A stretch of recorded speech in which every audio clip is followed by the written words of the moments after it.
Hi there, Simon from simonwoods.com here. Cabernet, mostly Australian Cabernet today. We've got 5 wines. One of them is not from Australia, but the other 4 are. Now, I don't know if you saw my Sauvignon video that I did sometime in the last week or so. I had 2 wines from a winery called Ferngrove. One of them under the Leaping Lizard label, which is their entry-level one, and one under the Ferngrove label, which is their one a step up. I've got the same today with Cabernet Merlot. So the first one, 2007 Leaping Lizard, Cabernet Merlot, and it just says Western Australia, so there'll be some bits of from the lower Great Southern, there'll be some bits from maybe Margaret River, maybe some bits from near the Swan Valley. I don't know, it just says Western Australia.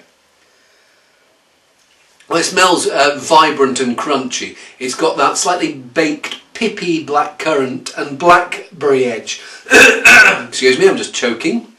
Let's have a taste.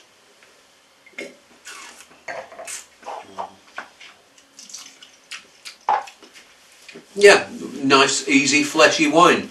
Got quite a bit of power to it. There's an edge like tar, it's one of those wines that sometimes Australian Cabernets can come, well, Australian Reds from warmer bits can come across as really almost sweet. The finish you're left with here has got that earthy tar edge. Some of that Cabernet fruit, but it feels like there's some quite ripe fruit there.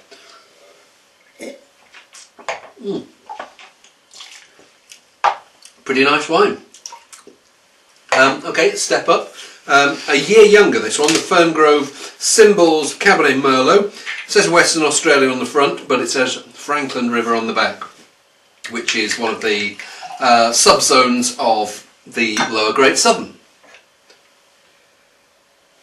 And this smells fresher and crunchier. Yes, it's a year younger, so you expect it to smell fresher, but it also smells finer. There's more of that cassis edge, and there's like an oily richness here that's not excess ripeness or anything like that. It just feels like there's more concentrated fruit going on here.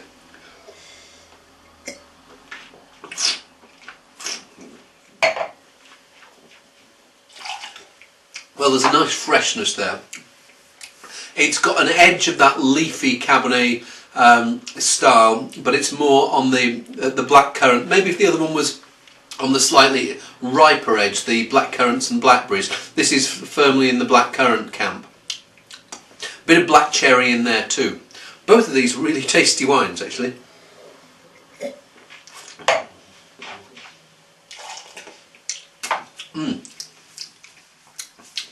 Yeah, they're not trying to assault you with excess flavour, but they've got plenty of flavour and they're not afraid to sport it, but they're not going to flaunt it. Was that bullshit or was that bullshit? Okay, let's see if we can bullshit about the next wine. Yalumba, the Scribbler, 2007, and this is a Barossa, mostly Cabernet, but Cabernet Shiraz. I think it's about 2/3 Cabernet Sauvignon, 1/3 Shiraz. And you get that sweeter hit of Shiraz here. It's a warmer region than the Barossa, than probably the bits of Australia that these previous two have come from. And you get that slightly leathery, meatier edge. It feels like there's, I don't know what the aging has been here, but it's probably more on the French oak side. There's like a warm, dusty vanilla edge here, which seems to me to say a bit of American oak as well as, probably about, I don't know, probably 50-50.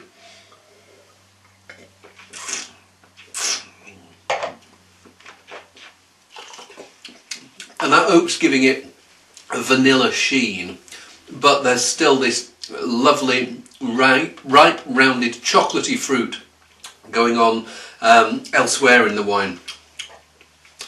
It's quite a different proposition. I mean, people sort of dismiss Australia. Oh, Australian Cabernet all taste the same. Australian Shiraz all taste the same. 2 quite different styles of wine with these with this trio. And which do I prefer? Well, neither, because they're different. They're just different expressions of a massive country with lots and lots of different flavours going on.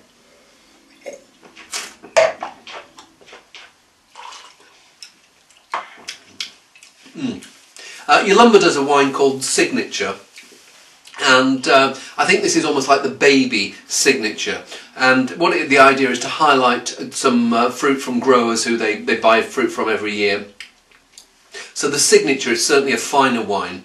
If I have a problem with this, it's not the most complex. It's very tasty, it's very honest and rich. Given the choice, I would probably opt for the Ferngrove tonight, but I see merit in both of them. This is the interloper next. We've had a Cabernet Shiraz from the Barossa. This is a Cabernet Syrah from the Maipo Valley in Chile. Casillero del Diablo, and it's their Reserva Privada. So in other words, their upmarket bottling. I've tried wines in this range before, and I've never quite been sure whether they did their job better than the cheaper range. I think the cheaper range is terrific. Sometimes the wines I've had here have been trying that little bit too hard. Is this one of them?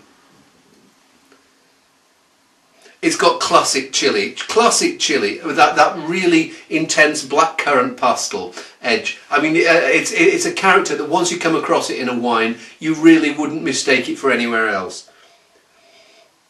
Yeah, dusty, warm blackcurrant pastels, if such things exist. Imagine if you drop your blackcurrant pastels on the floor and then pick them up and there was a bit of grit on them.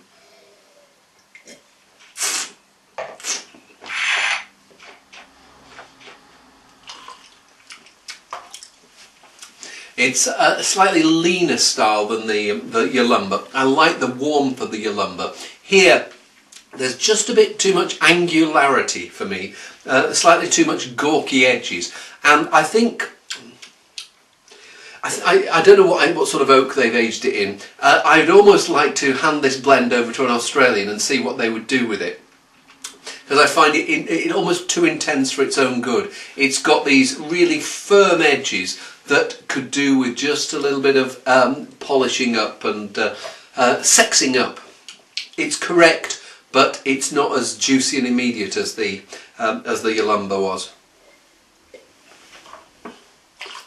Okay, final wine. We're back in Australia now, and 100% Cabernet Sauvignon from Brown Brothers. Now, I'm not sure what the vineyard blend is here. Brown Brothers are based in a place called Miloa. In the it's close to Rutherglen. It's sort of, if you're heading from Melbourne to Sydney, it's about an hour or so before the border. Well, I suppose depending on how you're travelling. But they've got vineyards in various points around Miloa. They've got some in Heathcote. They've got some bits further west as well. But I'm pretty sure that this would be from the older vineyards in and around Miloa. 2004 Cabernet Sauvignon. And now, wouldn't you know it, you stick your nose in and it's corked. Sorry, Patricia, we're going to have to cut the tasting short because, don't you just love corks? I mean, my son was born in 2001. I bought a case of 2001 Nuit Saint-Georges, and because he's 8 now, I thought perfect time to open a bottle when he's gone to bed. And I opened a bottle the other day, lovely. Opened a bottle a week later, corked. This is what I've got here. Sorry about that. I was looking forward to this, especially as it's a 23 quid wine. Ach man, as the South Africans say. Going to have to disappoint you with the tasting notes on this one, but hey, interesting thing is that the other 3 Australian wines were all in screw caps. This one wasn't. Draw your own conclusions. See you soon.